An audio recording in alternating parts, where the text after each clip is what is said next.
पण सखीरी जमाने नगर में हार रे जाजे जो ने मोतीड़े वर्जो में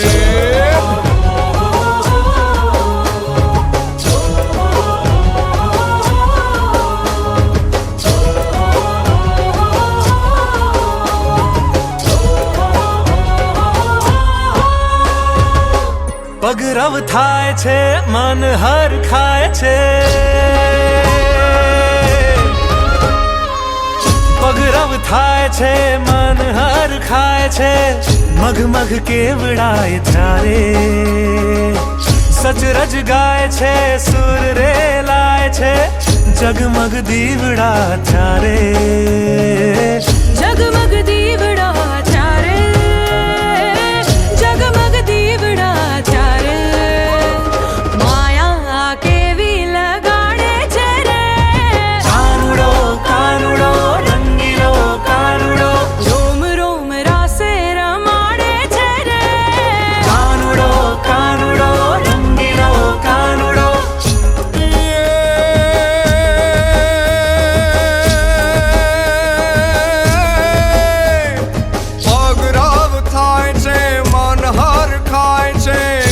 મગ કેવડાય ત્યારે સચરજ ગાય છે સુર રે લાય છે જગમગ દીવડાય ત્યારે જગમગ દીવડા ત્યારે જગમગ દીવડા ત્યારે માયા કેવી લગાડે છે રે કાનુડો કાનુડો રંગીલો કાનુડો રોમ રોમ રાસે કાનુડો રંગીલો કાનુડો પણ રે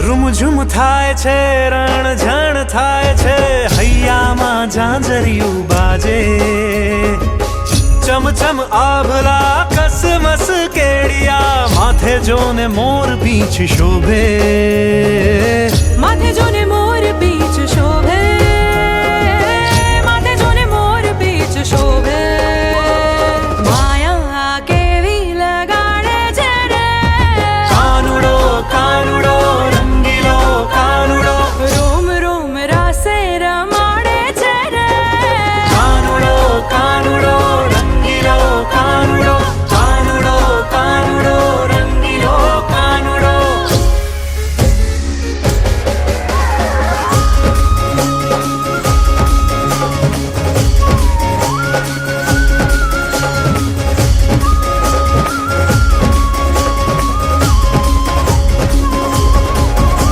આષાઢ ઉચારમ મેઘ મલારમ બની બહારમ જલધારમ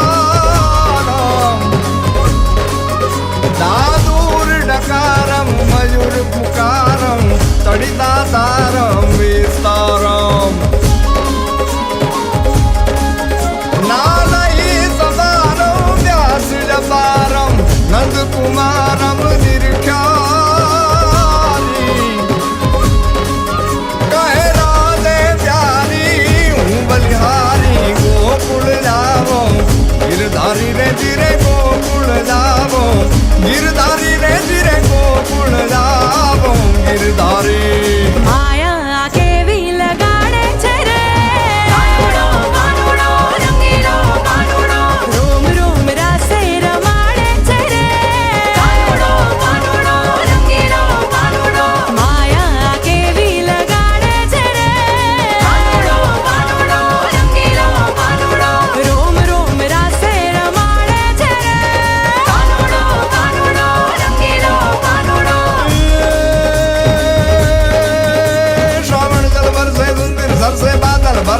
बरसे दरबार गिर बरसे लदार से नदिया सर से सागर से दम पाती दुख दर से समर से लगन जहर से दुखकारी कहरा दे प्यारी हूँ बलिहारी वो कुड़ जावो गिरधारी रे जिरे को कुड़ जावो गिरधारी रे जिरे को कुड़ जावो गिरधारी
નાવ માવા તમને ખમ્મા ખમ્મા ઓ રાયાવો નટવર નાવ માવા તમને ખમ્મા ખમ્મા મંદિર આવો માણીગર માવા માવા તમને ખમ્મા ખમ્મા મંદિર આવો માણીગર માવા માવા તમને ખમ્મા ખમ્મા વાલા તમને ખમ્મા ખમ્મા વાલા તમને ખમ્મા ખમ્મા માવા તમને ખમ્મા ખમ્મા વાલા તમને ખમ્મા ખમ્મા બોલી ભાગવત ભગવાન કી જય દ્વારિકાધીશ કી જય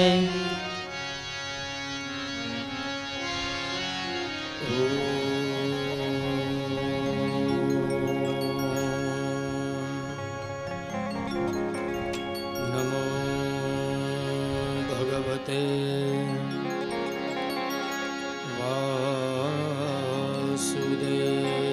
વાસુદેવાય સ્વસ્તિ શ્રી ગણેશાય નમઃ શ્રી સરસ્વત્यै નમઃ શ્રી ગુરુભ્યો નમઃ નારાયણં નમસ્કૃત્યં નરં ચૈવ નરોત્તમં દેવીં સરસ્વતીં વ્યાસં તતો જયમુદીરયે વ્યાસાય વિષ્ણુરૂપાય વ્યાસરૂપાય વિષ્ણવે નમો વૈ બ્રહ્મનિધયે વાસિષ્ઠાય નમો નમઃ પ્રભુર્નંદકુમારો મે स्वामिनी वृषभानुजा कृतार्थोऽहं कृतार्थोऽहं न संशयः सौराष्ट्रदेशे नगरेति रम्ये वेरावले तो यनिधे तटेऽस्मिन् उमासमेतं गणनाथतातं तं सोमनाथं मनसा स्मरामि। बोलिए भागवत भगवान की जय श्री गिरिराज धरण की जय श्री वल्लभाधीश की जय श्री श्याम सुंदर श्री यमुने महाराज की जय। आइए 2-5 मिनिट संकीर्तन करिए हरि संकीर्तन અને પછી આ કથાને આપણે વિરામ તરફ લઈ જઈએ। કોઈ કહે ગોવિંદ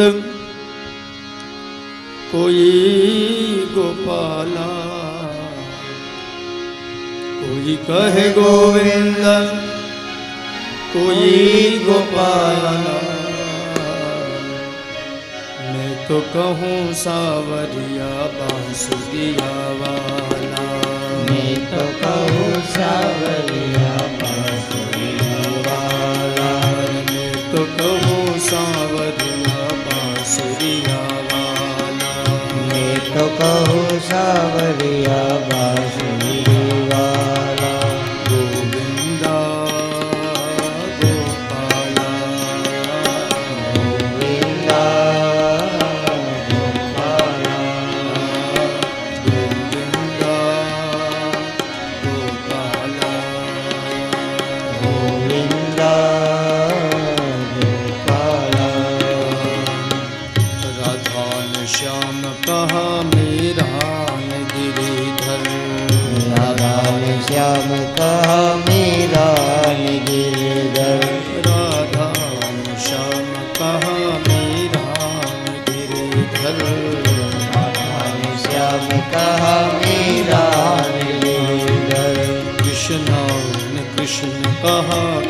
जान नटवर कृष्णानि कृष्णतः गुणगान नटवर ग्वालों ने तुमको पुकारा गोपाला ग्वालों ने तुमको पुकारा गोपाला ग्वालों ने तुमको पुकारा गोपाला ग्वालों ने तुमको पुकारा गोपाला मैं तो कहूँ सावरिया बांसुरिया वाला मैं तो कहूँ सावरिया बांसुरी वाला मैं तो कहूँ सावरिया बांसुरिया वाला मैं तो कहूँ सावरिया बांसुरिया वाला मैया तो कहती है सुन हूँ कन्हैया मेरा को कहती है सुनो कन्हैया मैया तो कहती है सुन हूँ कन्हैया मेरा तो कहती है सुनो कन्हैया घनश्याम कहते हैं बलराम भैया घनश्याम कहते हैं बलराम भैया सूरा के आँखों के तुम हो उजाला सुरा के आँखों के तुम हो उजाला सुरा के आँखों के तुम हो उजाला सुरा के आँखों का तुम हो उजाला मैं तो कहूँ सावरिया बांसुरिया वाला मैं तो कहूँ सावरिया बांसुरिया वाला मैं तो कहूँ सावरिया बांसुरिया वाला मैं तो कहूँ सावरिया बांसुरिया वाला भीष्म जी के बनवारी अर्जुन के मोहन भीष्म जी के बनवारी अर्जुन के मोहन भीष्म जी के बनवारी अर्जुन के मोहन भीष्म जी के बनवारी अर्जुन के मोहन चलिया भी कह कर बोला था दुर्योधन कर बोला था दुर्योधन कंसा तो कहता है जलचर से काला तो कहता है जल सर से काला कंसा तो कहता है जलचर से काला मनसा तो कहता है जल सर से काला और मैं तो कहूँ सावरिया बांसुरिया वाला मैं तो कहूँ सावरिया बांसुरिया वाला और मैं तो कहूँ सावरिया बांसुरिया वाला मैं तो कहूँ सावरिया बांसुरिया वाला गोविंदा गोपाला गोविंदा गोपाला गोविंदा गोपाला गोविंदा गोपाला ओहो गोविंदा गोपाला गोविंदा गोपाला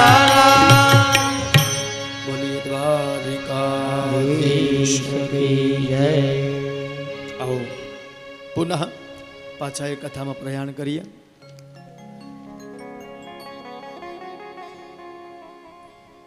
ત્યારબાદ ભગવાનની દિવ્ય ગાથા, ભગવાને દેવકીના 6 પુત્રોના દર્શન કરાવ્યા છે દેવકીને, અને 6 પુત્રો પાછા યમલોકની અંદર ગયા છે, એની પણ કથા છે.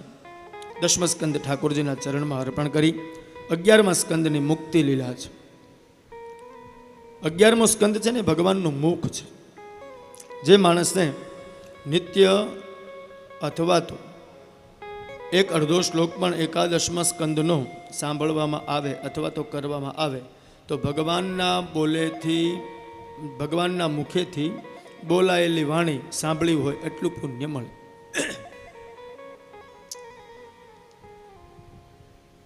શરીરમાંથી મુક્તિ જોઈતી હોય તો આ મુક્તિ લીલાનું શ્રવણ કરવું જોઈએ. પણ આપણે શરીરની માયા મુક્તિ જ નથી. સુખદેવજી બોલ્યા છે, કૃત્વા દૈત્ય વધમ કૃષ્ણ સરામો યદુર્ભિવૃત ભુવો હતારયદ્ભારમ જવિષ્ઠમ જનયન કલિમ. કૃત્વા દૈત્યવધમ કૃષ્ણ સરામો યદુર્ભિવૃતઃ ભ્રુવોવતારયદ્ભારમ જવિષ્ઠમ જનયન કલિમ. ભગવાન કૃષ્ણ અને બલરામ યાદવોની સાથે ભગવાને ઘણા દૈત્યોને સંહાર કર્યા. ત્યારબાદ ભગવાને એક દિવસ વિચાર્યું કે યાદવો આ સૃષ્ટિની અંદર ઘણા બધા છે, હવે સ્વધામનો સમય છે, ભગવાન પોતાની લીલા સંકેલવા માટે તૈયાર છે, પરંતુ આને કોઈ પરાસ્ત નહીં કરી શકે, એના માટે શું કરવું? એટલે ભગવાન પોતાના બધા જ દીકરાઓને લઈ, બધા યાદવોને લઈ અને વનની અંદર ગયા છે. બધા દીકરાઓ પોતપોતાની રીતે બધા રમતા હતા, આનંદ કરતા હતા. એમાં જાંબુવતીના દીકરા સાંબને મશ્કરી સૂજી. બધા ઋષિઓ તપ કરતા હતા. વિશ્વામિત્ર, આસિત, કર્ણવ, દુર્વાસા, ભૃગુ, કશ્યપ, વામદેવ, અત્રિ, વશિષ્ઠ, આવા બધા જ ઋષિઓ તપ કરે છે, સંધ્યાવંદન કરે છે, જપ કરે છે. એ સમયની અંદર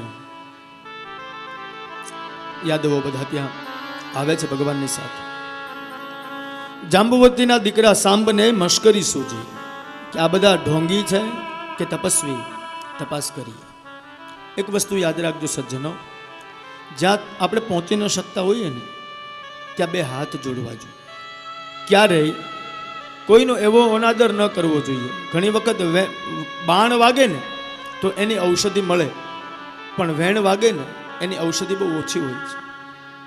બહુ સરસ કાલે જ મેં સાંભળ્યું હતું, મકાન સળગે તો વીમો લેવાય, મકાન સળગે તો વીમો લેવાય, પણ સપના સળગે તો શું કરવું? વાદળ વરસે તો છત્રી લેવાય, આંખો વરસે તો શું કરવું? સિંહ ગરજે તો ભાગી જવાય, પણ અહંકાર ગરજે તો શું કરવું? અને કાંટો વાગે તો કાઢી શકાય, પણ કોઈના વેણ વાગે તો શું કરવું? એટલા માટે વાણી અને પાણી આ બેયને ધ્યાનથી વાપરવા જોઈએ. આજ મશ્કરી એવી સૂજી, એવું જ્ઞાન ન રહ્યું. બધા ઋષિઓની પાસે એક જાંબુવતીના દીકરા સાંબને સ્ત્રી બનાવી બધા યાદવ પુત્રો ત્યાં ગયા. બ્રાહ્મણોની મશ્કરી કરી. દુર્વાસા મુનિ પાસે ગયા. દુર્વાસા મુનિને એ સ્ત્રી સગર્ભા છે એવું નાટક કરી દુર્વાસા મુનિને સામે ઊભા રહ્યા અને મશ્કરી કરી અને પૂછ્યું કે તમે બધા તપસ્વી છો, સાધુઓ છો, તો તમે આપ કઈ બતાવો કે આ સ્ત્રીના ઉદરમાં જે બાળક છે એ સ્ત્રી છે કે પુરુષ? એટલે બ્રાહ્મણોને ખબર પડી ગઈ, એ ઋષિઓને ખબર પડી કે આ અમારી મશ્કરી ઉડાવે છે. હવે શાપ તો દેવાય નહીં, બીજું કંઈ કહેવાય નહીં, પણ આટલું ઋષિઓ બોલ્યા કે એ સ્ત્રી પણ નથી, પુરુષ પણ નથી, પણ જે હશે એ તમારો કાળ બનશે. પછી તો શાપ લાગ્યો, પણ આ વાત કૃષ્ણને ન કરી, યાદવ બાળકોએ પોતાના નાના ઉગ્રસેનને કરી. ઉગ્રસેને વિચાર્યું શું કરવું. પછી તો સાંબનાએ પાટા ખોલ્યા તો અંદરથી એક લોખંડનો ટુકડો નીકળ્યો. એ લોખંડના ટુકડાને ઉગ્રસેને ઘસાવ્યો. ઘસાવીને દરિયા કિનારે એનું જે પાણી હતું એ બધું જવા દીધું. આ દરિયા કિનારે એરકા નામનું જે ઘાસ થાય છે એ ઘસેલા ટુકડામાંથી થાય. પછી નાનું એવું એક આટલો લોખંડનો ટુકડો વધ્યો, એને દરિયામાં ફેંકાવી દેવામાં આવ્યો. અને એ દરિયાની અંદર ફેંક્યો એ લોખંડનો ટુકડો માછલી ગળી ગઈ. એક માછીમારે એ માછલીને પકડી, એને માછલીને ચીરી તો અંદરથી એક લોખંડનો ટુકડો નીકળ્યો. એટલે એના મનમાં વિચાર થયો કે આનું તો સરસ મજાનું એક તીરકામઠું બને, બાણ બને, તો એનું એણે બાણ બનાવ્યું. આ બધું જ ભગવાન જાણતા હતા. હવે તો બ્રાહ્મણોના શ્રાપથી વસુદેવજી સહિત યાદવો ભયભીત થયા. શું કરવું? એ સમય નારદજી આવ્યા છે. વસુદેવને કહે છે, વસુદેવ આપ ઉદાસ કેમ છો? ત્યારે વસુદેવ કહે કે હવે મારા મનને શાંતિ નથી. હું ભગવાનનો પિતા હોવા છતાં અત્યારે મને શાંતિ નથી દેખાતી. નારદે કહ્યું, તમારી પાસે જે કૃષ્ણ છે એ પુત્ર પ્રવૃત્તિ એનાથી દૂર કરો અને એને યોગેશ્વર માનો તો તમને શાંતિ મળશે. વસુદેવે નારદને કહ્યું, આપ મને એવો ઉપદેશ કરો કે મારા મનની અંદર શાંતિ મળે. એટલે નારદજીએ 9 યોગેશ્વરોની કથા કહી. કવિ, હરિ, અંતરિક્ષ, પ્રબદ્ધ, પિપ્પલાદ, આવિર્હોત્ર, દ્રુમિલ, ચમસ અને કરભાજન, આ 9 યોગેશ્વરની કથા કરી છે.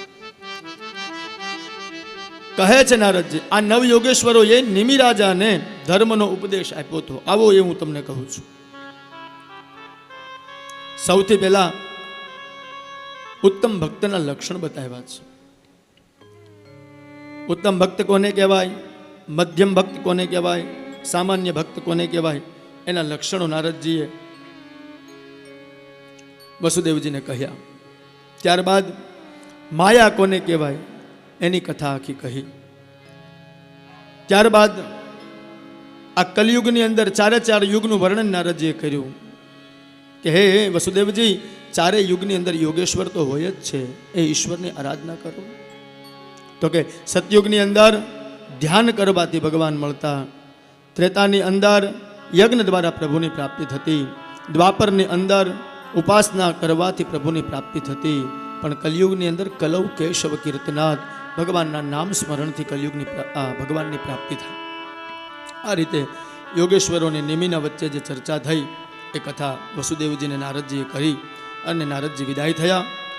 ત્યારબાદ વસુદેવે ભગવાન કૃષ્ણ પ્રત્યેની એ પુત્ર વૃત્તિ હતી એ છોડી અને ભગવાનમાં ચિત્ત લગાવ્યું. નાહમ તવાંગ્ર કમલમ ક્ષણાર્ધમય કેશવ ત્યક્તુમ સમોત્સહેનાથ સ્વધામ નયમામપી. ભગવાન દ્વારિકાને આ ત્યાગ કરી પ્રભાસ ક્ષેત્રની અંદર ભાલકા તીર્થમાં જવાની તૈયારી કરી રહ્યા છે. ભગવાને યાદવોને કહ્યું, આવો સૌ આપણે દ્વારકાનો ત્યાગ કરીએ અને ભાલકા તીર્થમાં જઈએ. ઉદ્ધવે પણ ભગવાન સાથે જવાની માંગણી કરી, પણ ભગવાને ઉદ્ધવને જ્ઞાનનો ઉપદેશ કરીને કહ્યું કે સાચી સંપત્તિ છે ને એ જ્ઞાન છે ઉદ્ધવ. ભગવાને કહ્યું કે તમે આ જ્ઞાન એ બદ્રી વિશાલની અંદર લઈને જાઓ. 7મા દિવસે આજથી દ્વારિકા જલની અંદર ડૂબી જશે અને ભગવાન જ્ઞાન આપ્યું છે. દત્તાત્રેયના 24 ગુરુઓ એની ચર્ચા કરી છે. પૃથ્વી, વાયુ, આકાશ, જલ, અગ્નિ, ચંદ્ર, સૂર્ય, કબૂતર, અજગર, માછલી, પિંગલા એટલે કે ગણિકા, સમુદ્ર, પતંગિયું, મધમાખી, હાથી, બાળક, પારધી, કુંવારી કન્યા, ઈયળ, કરોળિયો, ટીટોડી અને બાણ બનાવનાર, આવા 24 વ્યક્તિઓને દત્તાત્રેય ગુરુ ધારણ કર્યા. કોની પાસેથી શું શીખવા મળે એને બધાને ગુરુ ધારણ કર્યા છે. જેમાંથી જે શીખવા મળે એ આપણો ગુરુ છે. તુલસી જોય ચતુરતા રામચરણ લવલીનમ પરધન પરમન હરન કો વેશ્યા બડી પ્રવીણ. હા, ગણિકાને ગુરુ કેમ ધારણ કરી? તો કે બીજાના ધનને ને બીજાના મનને પોતાનું કેમ કરી લેવું એ ગુણ દત્તાત્રેયમાં જોયું. બીજું, પૃથ્વીને કેમ ગુરુ ધારણ કરી? તો કહે પૃથ્વી પાસેથી સહનશીલતા શીખો. પૃથ્વી જેટલું સહન કરે એટલું કોઈ સહન નથી કરતી. વાયુને કેમ ગુરુ ધારણ કર્યો? તો કે એ સંતોષી છે. એ કરોડપતિ હોય કે રોડપતિ, એ તમામને એક સરખો જ વહે છે, એટલા માટે ગુરુ ધારણ કર્યું. આકાશની પાસેથી શું શીખ્યા? તો કે આકાશ વ્યાપ્ત છે એમ તમારું બ્રહ્માંડ વ્યાપ્ત છે, એ ગુણ એમાંથી શીખવા જેવો છે. જલમાંથી તો કે શીતળતા અને મધુરતા પ્રાપ્ત થાય, એટલા માટે એને ગુરુ ધારણ કર્યા. અગ્નિમાંથી તેજ અને નિર્મલતા પ્રાપ્ત થાય, એટલા માટે એને ગુરુ ધારણ કર્યા. ચંદ્રમામાં વધઘટ બેય જોવા મળે. સમય આવે ત્યારે થોડું વધવું જોઈએ, સમય આવે ત્યારે ઘટવું પણ જોઈએ. આ ગુરુ ધારણ કર્યા છે દત્તાત્રેયજીએ. સૂર્યમાંથી શું શીખ્યા? તો કે સમર્પણ. દરિયો છે ખારો, એમાંથી સૂર્ય જલ લઈને એમાંથી એ ચોખ્ખું કરે અને પછી આપણને આપે છે, એટલે એ છે સારો. અને ઓલો હોવા છતાં કોઈ નથી દેતો, એટલે એ છે ખારો. સમજાય ને બંધન. સૂર્યમાંથી એ ગુણ ધારણ કર્યો. કબૂતરમાંથી પરિવાર પ્રત્યેની અનાસક્તિ જોઈ, એટલે એને ગુરુ ધારણ કર્યો. અજગરને કેમ? તો કે જે મળે એમાં એ સંતોષ માની અને બેસી રહે, એટલે એને ગુરુ ધારણ કર્યા. માછલીમાં તો કે સ્વાદ નિવૃત્તિ જે હોય એ માછલીમાં હોય. આપણું જીવન છે ને એ સ્વાદ માટે હોય છે, વાદ માટે નથી હોતું. આપણે સ્વાદ અને વાદ કરતા આગળ વધી ગયા, વિવાદ માટે જીવન બનાવી દીધું. સ્વાદ એટલે કોઈ રસ પીવા એ નહીં, આ રસરાજને પીવા માટેનો સ્વાદ હોય, એના માટે માછલીને ગુરુ ધારણ કરી. સમુદ્રને સમતોલપણું જોયું, એટલે એમાંથી ગુરુ ધારણ કર્યા. ટૂંકમાં આવા 24 ગુરુ દત્તાત્રેયજીએ ધારણ કર્યા. ત્યારબાદ ઉદ્ધવે ભગવાનને ઘણા પ્રશ્ન કર્યા છે. શૂરવીર કોને કહેવાય? દરિદ્ર કોણ? ધનવાન કોણ? યસ્યાસ્તિ વિત્તમ સનર કુલીના. ધનવાન કોણ? અત્યારે જેની પાસે પૈસા એ જ કુલવાન. આ કલિયુગના લક્ષણમાં બતાવ્યું છે. પણ સાચો ધનવાન કોણ? તો કે જે સદગુણથી ભરપૂર હોય એને ધનવાન કહેવાય. દરિદ્ર કોણ? તો કે જેના જીવનમાં બધું હોવા છતાં સંતોષ નથી, એને દરિદ્ર કહેવાય. શૂરવીર કોણ? તો કે બહારની દુનિયાને જીતવા કરતા પોતાની ઇન્દ્રિયોને જે જીતી લે એ સાચો શૂરવીર છે. જ્યાં સુધી અંદર ભ્રમ છે ત્યાં સુધી બ્રહ્મ ન હોય. જ્યાં સુધી ક્રોધ હોય ત્યાં સુધી બોધ ન હોય. જ્યાં સુધી ભેદ હોય ત્યાં સુધી વેદ ન હોય. આ ઘરના નિયમ નથી, આ શાસ્ત્રના નિયમ છે. શાંતિ ન રાખીએ તો ક્રાંતિ થાય જ નહીં. ક્રાંતિ કરવી હોય તો શાંતિ. આ પોથી છે ને સાહેબ, એ પંથ નિર્માણ કરે. આ ચરિત્ર છે ને એ તમારા જીવનને પવિત્ર કરવા માટેની સાધનાઓ છે. તો ઉદ્ધવજીએ આ પ્રશ્ન કર્યા ત્યારે ભગવાનની આંખમાંથી આંસુ આવ્યા. ઉદ્ધવને આંખમાંથી આંસુ આવી ગયા. પછી ભગવાને ઉપદેશ કર્યો કે ઉદ્ધવ, હવે મને એવું લાગે છે કે યાદવો અહીંયા બધા જ નાશ થશે અને મારી લીલા આખી જ હું સંકેલવાનો છું. તમે આ પાદુકા લઈ અને બદ્રી વિશાલ તરફ જાઓ. યાદવો શ્રી કૃષ્ણ અને બલરામની હાજરીમાં બધા જ મરણ પામ્યા છે. ત્યાર પછી બલભદ્રજી સમુદ્ર કિનારે બેસી યોગ સાધના દ્વારા આત્માને પરમાત્મામાં જોડી બલરામજીએ પૃથ્વીનો ત્યાગ કર્યો. ત્યારબાદ બલરામજીના ગયા બાદ ભગવાન પ્રભાસ ક્ષેત્રની અંદર એક પીપળાના વૃક્ષની નીચે બેઠા, પગ ઉપર પગ ચડાવી એવું યોગાસન લગાવ્યું. ભગવાને બધી જ લીલાઓની દર્શન કર્યા છે. એ સમયે ભગવાન ચતુર્ભુજ સ્વરૂપ દેખાતા હતા. આ સમયે એક જરા નામનો પારધી આવે. એને એમ કે કોઈ શિકાર છે, એણે પેલું બાણ માર્યું, ભગવાનના પગમાં વાગ્યું. જે મૂસળ દરિયામાંથી પેલો કટકો વધ્યો હતો ને એ દરિયામાં નાખ્યો, એ જ માછલીમાંથી નીકળ્યું. એટલે ઈશ્વર એમ કહે છે, આ લોકના સાગર વિશે કોઈ નાવથી તરશો નહીં, દુનિયા તણા દો રંગના ધોખા કદી ધરશો નહીં. જગદંબા માતા જાનકી ધિકારથી ધોબી તણા, શ્રી રામની મહારાણીએ જંગલ વિશે પુત્રો જણા. મન કંપતી આશાવતી પૃથ્વી તળે બેસી ગઈ, રાઘવ ચરણ સેવા કરણી એક આશ દિલમાં રહી ગઈ. ગોકુલ ત્યજી મથુરા ત્યજી સાગર કિનારે જય વસ્યા, ત્યાં પણ પ્રભુને મારવા યોદ્ધા જરાસંધના ધસ્યા. મળી કાજ યૌવન ને મળી સવનાથથી નોખા કર્યા, અંતે પ્રભુના પ્રાણને ભીલને ભાલે હર્યા. આલોકના સાગર વિષય કોઈ નાવથી કરશો નહીં. આ દુનિયાનો શું ભરોસો છે? ભગવાન કોઈનું ઋણ રાખતો નથી. હો, એને પૂર્વ જન્મમાં વાલીને પાછળથી બાણ માર્યું હતું ને, એ જ વાલી બીજા જન્મમાં પારાધી થઈને આવ્યો છે. ભગવાને કીધું કે ઓલા જન્મમાં મેં તને માર્યો, આ જન્મમાં હવે તું મને મારી લે. એ પારાધીને એમ કે કોઈ શિકાર છે, એને બાણ છોડ્યું, ભગવાનનો ચરણ વિંધાઈ ગયો. પારાધી નજીક આવીને જોવે છે તો ભગવાનના ચરણમાં વાગ્યું છે. પરમાત્માને પ્રાર્થના કરી, મને માફ કરો, મેં તમારો અપરાધ કર્યો. ત્યારે ભગવાન કહે છે કે તે અપરાધ કંઈ નથી કર્યો, અપરાધ તો મેં કર્યો તો એમાંથી હવે હું મુક્ત થઈ. હા, સહેજ પણ ચિંતા ન કરો પારધી, આ બધું મારી ઈચ્છાથી જ થયું છે. ભગવાને પારધીને સ્વર્ગમાં મોકલ્યો. વિચાર તો કરો સાહેબ, ભગવાનનો જેને પ્રાણ હર્યો એને ભગવાને સ્વર્ગમાં મોકલ્યો. તમારું બાણ કે વાણી બે ભગવાનને જો વિંધવા માટે જાય ને તોય સ્વર્ગ મળી જાય. ભગવાન શ્રી કૃષ્ણના સારથી દારૂક ત્યાં આવ્યા છે. દારૂકે ભગવાનને જોતા જ રથમાંથી પડતું મૂક્યું, જમીન ઉપર ઢળી પડ્યું.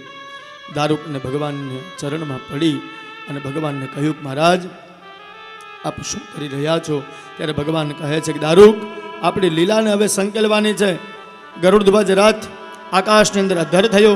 રથ પાછળ ભગવાનના બધા જ જે લીલાના આવરણો ધરાધામ ઉપર પરમાત્મા લાવ્યા હતા એ બધી જ લીલા સંકેલી. દારૂકને કહ્યું, આપ હવે દ્વારિકા જાઓ. બલભદ્રએ મારી પરિસ્થિતિની જાણ કરો દ્વારિકાની અંદર, અને દ્વારિકામાં વસતા જે સૌ છે એ બધાને કહો કે ભગવાન હવે સ્વધામ જાય છે. ત્યારબાદ મારા માતા પિતાને લઈ અર્જુનને ત્યાં આશ્રમમાં ચાલ્યા જાઓ. આમ કહી અને ભગવાને સૌને સંદેશો આપ્યો. દારૂકને ગયા પછી ભગવાને દેવતાઓને બધાને દર્શન આપ્યા છે. દેવતાઓએ ભગવાનની સ્તુતિ કરી, ભગવાનની પ્રાર્થના કરી, ભગવાનને મનને આત્મામાં જોડી આંખો બંધ કરી લોકોએ આનંદનું દાન આપી ભગવાન પોતે સ્વધામ ગયા. બોલીએ દ્વારિકાધીશ કી જય. એકાદશ સ્કંદને પરમાત્મામાં અર્પણ કરી. આઈએ 12મા સ્કંદની અંદર આશ્રય લીલા છે. આપણે ગાતા હોઈએ છીએ, આશ્રય પદ ગાઈએ ને પછી આપણે કંઈ ન કરીએ. વૈષ્ણવ પરિવારમાં બધાને ખ્યાલ હશે. હા, પણ આશ્રય છે ને એ પહેલો મળી જાય ને તો છેલ્લે લેવાની જરૂર નહીં, સમજાય તો. હા, તો 12મા સ્કંદમાં આશ્રય લીલા છે.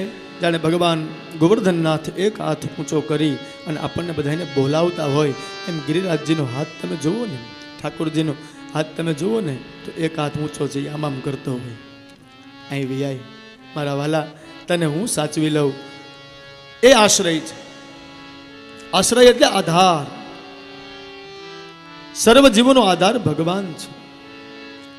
પરીક્ષિત સુખદેવજીને પ્રશ્ન કરે છે, મહારાજ સ્વધામાનુગતે કૃષ્ણે યદુ વંશ વિભૂષણે કસ્ય વંશો ભવદ્ભૂમે એતદા ચક્ષ્વ મે મુને.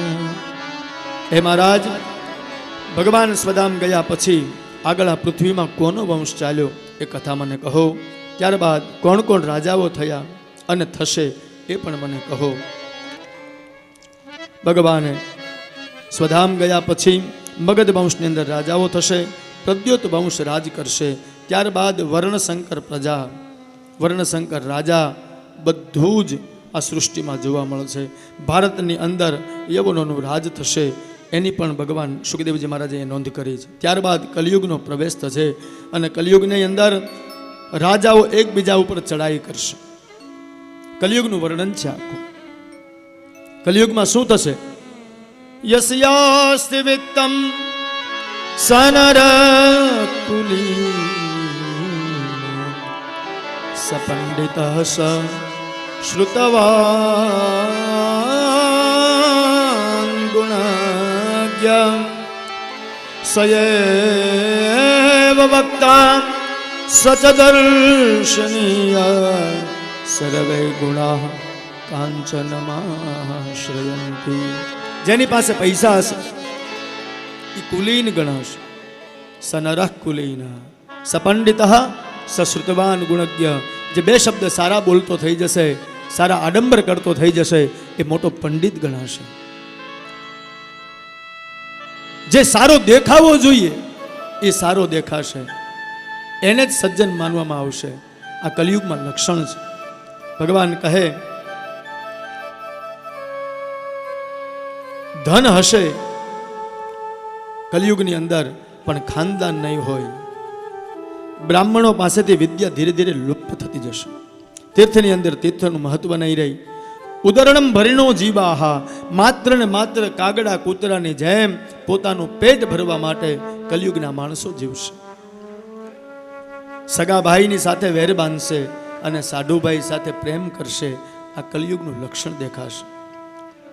પોતાના ભાઈ ઉપર વિશ્વાસ નહીં હોય, પણ હાળો કે એ જ સાચું. આ કલિયુગનું લક્ષણ છે. કલિયુગમાં રાજાઓને ટેક્સ લેવાની ટેવ પડી જશે. આ જીએસટી ચાલુ થઈ ને એ સુખદેવજી લખીને ગયા. પુત્ર મા બાપને પ્રત્યે પ્રેમ નહીં કરે ક્યાં સુધી? તો કે લગ્ન ન થાય ત્યાં સુધી. સસુરારી પિયારી લાગી જીમી. જ્યાં સુધી સાસુ સસરાનું મોઢું નહીં જોયું હોય ત્યાં સુધી એના મા બાપને રાખશે. પણ જેવા સાસુ સસરાનું મોઢું જોઈ લેશે એટલે દીકરો મા બાપને ભૂલી જશે. અને કલિયુગમાં શું થશે? નારી બિબસ નર સકલ ગોસાઈ. નારી વિવશ સકલ ગોસાઈ. નારી બિબસ નર સકલ ગોસાઈ. નારી વિવશ સકલ ગોસાઈ. નાચહી નટ મર કટકી નારી. નાચહી નર મરકટ કી. કલિયુગમાં શું થશે? તો કે નારી બિબસ નર સકલ ગોસાઈ. સ્ત્રીનું પ્રભુત્વ થશે કલિયુગમાં. અને સ્ત્રી કહેશે એમ પુરુષ કરશે. અને આપણે જોઈએ છીએ ને, હા, છોકરાને પૂછ્યું કે આ લાઈટ કોણે ચાલુ કરી? બહારથી આવ્યો હોય, થાક્યો પાક્યો હોય, ઘરમાં કારણ વગરની લાઈટ ચાલુ હોય અને ખાલી બોલે કે આ લાઈટ કોણે ચાલુ કરી? અને છોકરો એમ કે પપ્પા મારી મમ્મીએ. એટલે તરત એમ કે બરાબર, તો બેટા જરૂર જ હતી હો, રહેવા દે ભલે ચાલુ. હા, જેમ એક સર્કસમાં વાંદરાને નચાવવા વાળો જેમ વાંદરાને કહે એમ નાચે, એમ કલિયુગમાં સ્ત્રી પુરુષને નચાવશે. અને આપણે જોઈએ છીએ નારી બિબસ નર સકલ ગોસાઈ. નારી વિવશ નર સકલ ગોસાઈ. નાચહી નટ મર કટકી નાઈ. નાચહી નર મરકટ કી નાઈ. જ્યાં સુધી પોતાની પત્ની નહીં આવી હોય ત્યાં સુધી દીકરો મા બાપને પ્રેમ કરશે. કલિયુગમાં વાળના આભૂષણો રહેશે. કલિયુગની અંદર જેટલી પરણેલી સ્ત્રી શણગાર નહીં સજે એટલી વિધવા સ્ત્રી શણગાર સજશે. આપણે જોઈએ જ. અને આ તો વર્ષો પહેલા, હજારો વર્ષો પહેલા વ્યાસજી લખીને ગયા છે. ગાયોની હત્યા થશે, અનાજ વનસ્પતિ એમાં રસ ઓછો થશે, પાણી પોટલીમાં વેચાશે. અત્યારે પોટલી જ વેચાય છે. સમજાય ને વંદન. માણસોના કદ નાના થશે, ગાયની હાઈટ બકરી જેવી થઈ જશે, આટલી નાની ગાયો દેખાશે. કલિયુગના પ્રભાવથી લોકો સ્વાર્થી બનશે. ઘરની અંદર અતિથિઓનું સ્વાગત નહીં રહે અને ઘરની અંદર એવું વાતાવરણ ઊભું થશે કલિયુગમાં કે આપણે તો હજી કંઈ નથી જોયું. હજી તો કલિયુગ હાલતાય શીખ્યો નથી. 4,32,000 વર્ષનો કલિયુગ છે. એમાં 5,153મું વર્ષ ચાલે છે. કલિયુગના વર્ષ છે 4,32,000 વર્ષ. હવે તમે વિચારો કે આપણે કલિયુગની અંદર આ બધું થશે ત્યારે તો હશે જ નહીં ને. અત્યારે થોડું થોડું ચાલુ થઈ ગયું છે. પછી કલિયુગ પૂર્ણ થાય એટલે સૃષ્ટિનો વિનાશ થશે. ઘણા કહેતા 2012માં બધું વિનાશ થઈ જવાનું છે. આ 2024 છે, 25. ભલા બચી જવું હોય ભગવાનની પાસે નામ જપ કરતા રહો તો કલિયુગનો પ્રભાવ નહીં થાય. કલિયુગ તમારા સુધી પહોંચી નહીં શકે. સુખદેવજીએ કલિયુગનું અદ્ભુત વર્ણન કર્યું. અને પછી જ્યારે આવું પાપ બહુ વધે અને આવું ધર્મનું જ્યારે પતન થતું જશે ત્યારે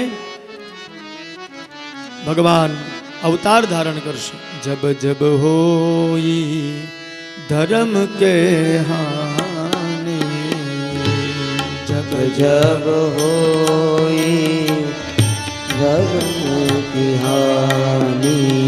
ભગવાન અવતાર ક્યારે ધારણ કરે તો કે જ્યારે જ્યારે ધર્મની હાનિ થાય. જબ જબ હોઈ ધર્મ કે હાનિ,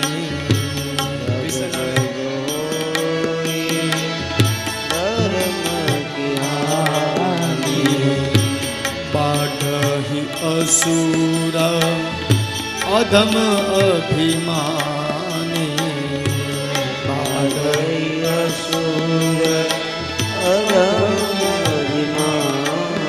જ્યારે અધર્મીઓ વધશે, ધર્મની હાનિ થશે ત્યારે ભગવાન અવતાર ધારણ કરશે. તબ તબ પ્રભુ ધરે વિવિધ શરીરા,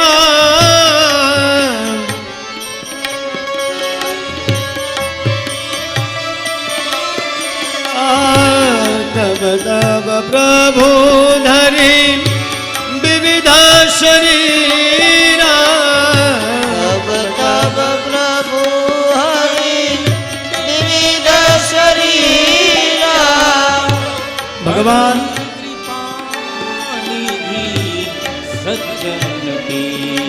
ભગવાન આવશે ક્યારે તો કે જબ જબ હોય ધર્મ. ભગવાન ધરાધામ ઉપર ત્યારે આવે ધર્મની હાલત. ગીતાજીમાં કહે યદા યદા હિ ધર્મસ્ય ગ્લાનિર્ભવતિ ભારત અભ્યુત્થાનમ ધર્મસ્ય તદાત્માનમ સૃજામ્યહમ પરિત્રાણાય સાધુનામ વિનાશાય દુષ્કૃતામ ધર્મ સંસ્થાપનાર્થાય સંભવામિ યુગે યુગે. ભગવાને પ્રણ લીધું છે કે જ્યારે ધર્મની હાનિ થશે ત્યારે હું અવતાર ધારણ કરીશ. અને ત્યારબાદ શંભલ નામના ગામની અંદર વિષ્ણુયશ નામના બ્રાહ્મણને ત્યાં કલ્કી રૂપે પ્રગટ થઈશ. ઘણાને અત્યારે કલ્કી થઈ જવું છે. યુટ્યુબની અંદર એવું વાયરલ કર્યું છે બધાએ કે કલ્કી અવતાર થઈ ચૂક્યો, કલ્કી અવતાર. કલ્કી અવતાર કાંઈ થયો નથી ભાઈ. હજી કલ્કી અવતારને વાર છે. જેને જોવું હોય રેજો. 5-7 હજાર 10,000 વર્ષ હે. અને પછી ભગવાન અધર્મનો નાશ કરશે અને પાછી ધર્મની સ્થાપના કરશે. સત્ય, દયા, દાન, તપ આ બધું જ ફરીથી પાછું નિર્મિત થશે. સતયુગમાં ધર્મ પૂર્ણ રૂપે અને ત્રેતામાં ધર્મનું એક ચરણ ઓછું થશે. આ યુગની અંદર 3 ચરણવાળો ધર્મ હશે. દ્વાપરની અંદર 2 ચરણ રહેશે અને કલિયુગની અંદર 1 ચરણ ઉપર ખાલી દાન ઉપર ધર્મ ઊભો રહેશે. ત્યારબાદ સુખદેવજી પરીક્ષિતને કહે, રાજા હવે હું તને અંતિમ ઉપદેશ આપું છું. પરીક્ષિત, શૃંગી ઋષિના શાપથી તક્ષક હજી તને કંઈ નહીં કરી શકે. હું બેઠો છું ત્યાં સુધી. તારા મનની કોઈ ઈચ્છા હોય તો હવે કે. ત્યારે સુખદેવજી મહારાજને પરીક્ષિત કહે છે, મહારાજ આપે મને જે અમૃત પીવડાવ્યું એનાથી મને તૃપ્તિ થઈ છે. હવે 1 તક્ષક નહીં, હવે કદાચ 50 તક્ષક આવીને મને એક હારે ડંખ આપે તો હું મરવાનું નથી, મારું શરીર મરશે. સુખદેવજી મહારાજ ગુરુ દક્ષિણામાં પરીક્ષિત એટલું જ કહ્યું, મહારાજ મારી ગુરુ દક્ષિણા એ જ છે કે તમે મારું મને જ્ઞાન કરાવ્યું, હવે એનાથી મારે બીજું કંઈ સાંભળવું છે નહીં. પરીક્ષિત મહારાજે સુખદેવજીની પૂજા કરી. સુખદેવજી ત્યાંથી ઊભા થયા અને પરીક્ષિતને કહે, હવે ભગવાનનું ધ્યાન કર. અને સુખદેવજી મહારાજ ત્યાંથી વિદાય થયા. બોલીએ શ્રી સુખદેવજી મહારાજ કી જય. ત્યારબાદ પરીક્ષિત નગરની અંદર ગયો. નગરમાં જઈ ધ્યાનમાં બેઠો. પરીક્ષિતે રાજપાટ એના પુત્ર જન્મેજયને આપ્યું. જન્મેજયને આપ્યા બાદ પરીક્ષિત ધ્યાનમાં બેઠો. એ સમયે તક્ષક એક ફળની અંદર પ્રવેશીને આવ્યો છે અને પરીક્ષિત જાય એ ફળને ખાવા માટે જાય. તક્ષકે એની અંદરથી દંશ આપ્યો. તક્ષકે દંશ આપ્યો એટલે પરીક્ષિત તો ક્યારનો ભગવાનમાં ભળી ચૂકેલો હતો. પરીક્ષિતને શું ડંખ મારે તક્ષક? જેને સુખદેવ મુનિ જેવો જ્ઞાન આપતો હોય, જેની આજુબાજુની અંદર બ્રહ્માંડમાં ફરતા ઋષિમુનિઓ બેઠા હોય, જેને ભગવાનનો આશ્રય લઈ લીધો હોય, જેને જન્મતા પહેલાં ભગવાનના દર્શન કરી લીધા હોય અને મૃત્યુ સમયે ભગવાનને જે પામી ગયેલો હોય, એને શું તક્ષક દંશ મારે? પણ ખાલી શરીરને દંખ મારી. ત્યારબાદ તક્ષકના દંશથી પરીક્ષિતનું બળી શરીર બળીને ભસ્મ થયું અને દેવતાઓએ પુષ્પની વૃષ્ટિ કરી. ધન્ય છે રાજા તને કે સુખદેવજી મહારાજ ગોદોહન સમય પર્યંત જ્યાં બેસતા નથી, 7 દિવસ તને કથા સંભળાવી. આઈએ બોલીએ પરીક્ષિતજી મહારાજ કી જય. પરીક્ષિત એવું જીવન જીવી ગયો. જબ તું આયો જગત મેં લોગ હસે તુમ રોઈ, ऐसे करनी कर चलो तुम हसो जग रोई. જીવન એવું હોવું જોઈએ, ઝાડ પડ્યું જગ્યા થઈ એમ નહીં, ફૂલ ગયું ને ફોરમ રહી, એનું નામ જીવન. પરીક્ષિત મહારાજ ગયા. હવે ત્યારબાદ જન્મેજયે સર્પયજ્ઞ કર્યો પોતાના પિતાના વેર લેવા માટે. પછી આસ્તિક મુનિએ સર્પયજ્ઞને બચાવ્યો. આખી બધી કથાઓ દેવી ભાગવતમાં છે. આવો 7 દિવસ જે આવ્યા હોય ન આવ્યા હોય, કદાચ કોઈએ સાંભળ્યું હોય ન સાંભળ્યું હોય, તો આખી અનુક્રમણિકા હું પહેલેથી માંડીને છેલ્લે સુધીની કહું છું. ધ્યાનથી સાંભળજો તોય ભાગવતજીનું ફળ મળશે. કદાચ કોઈ કામમાં રોકાયા હોય ન સંભળાણી હોય એવું પણ બને. આને હુંડી કહેવાય. હા, હું હુંડી આખી વર્ણવું છું. પ્રથમ સ્કંદની અંદર પહેલાં તો મહાત્મ્યની કથા આપણે સાંભળી. ત્યારબાદ પ્રથમ સ્કંદમાં પરીક્ષિતની કથા, નારદજીનું આખ્યાન, પરીક્ષિત રાજાને બ્રાહ્મણનો શાપ લાગ્યો, પરીક્ષિત સુખદેવજી પાસે કથા સાંભળવા ગયા, એ કથાઓ આપણે સાંભળી. બીજા સ્કંદની અંદર નારદ અને બ્રહ્માનો સંવાદ, ભગવાનના અવતારોનું વર્ણન અને વિરાટની ઉત્પત્તિનું વર્ણન, એ કથાઓ પણ આપણે સાંભળી. વિદુર અને ત્રીજા સ્કંદમાં વિદુર અને ઉદ્ધવનો સંવાદ, વિદુર અને મૈત્રીનો સંવાદ, પૃથ્વી અને પંચમહાભૂતાદિની ઉત્પત્તિ અને બ્રહ્માંડની ઉત્પત્તિ, ભગવાન વરાહ દ્વારા હિરણ્યાક્ષનો વધ, જીવ સૃષ્ટિની ઉત્પત્તિ, મનુ અને શત્રુપાની કથા, કપિલ ભગવાનનું પ્રાગટ્ય અને કપિલ અને દેવહૂતિનો સંવાદ, એ કથા પણ આપણે સાંભળી.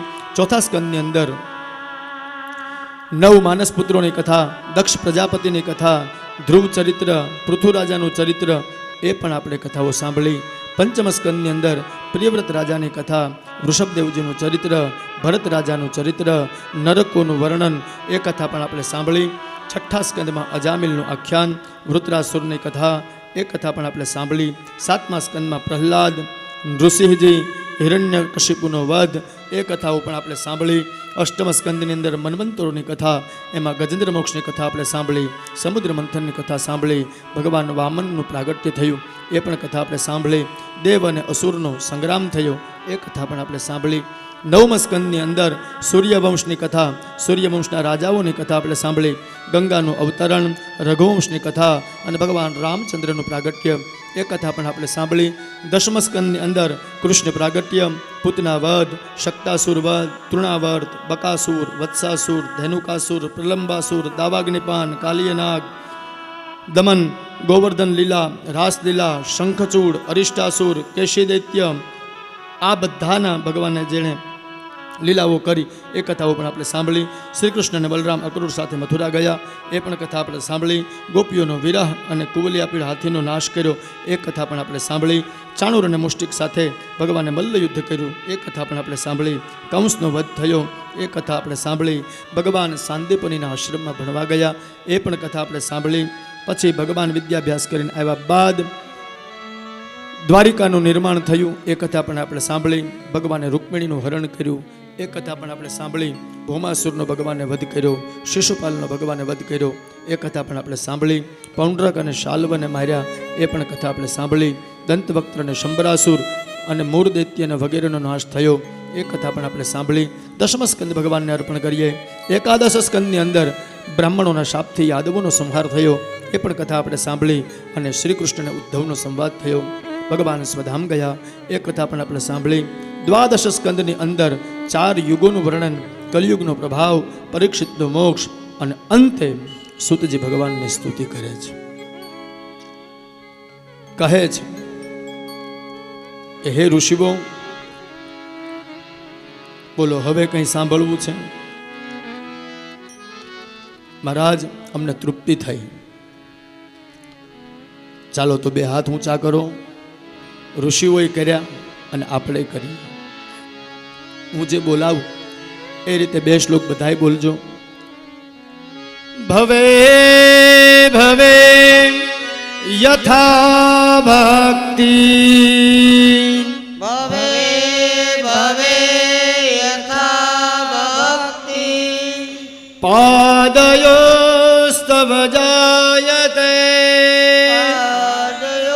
સ્તવ જાયતે, તથા કુરુષ્વ દેવેશ, તથા કુરુષ્વ દેવેશ, નાથસ્ત્વં નો યત પ્રભો, નાથસ્ત્વં નો યત પ્રભો, નામ સંકીર્તનમ યસ્ય, નામ સંકીર્તનમ યસ્ય, સર્વ પાપ પ્રણાશન, સર્વ પાપ પ્રણાશન, પ્રણામો દુઃખ શમનઃ, પ્રણામો દુઃખ શમનઃ, તમ નમામિ હરિમ પરમ, તમ નમામિ હરિ પર. બોલીએ દ્વારિકા દેશ કી જય.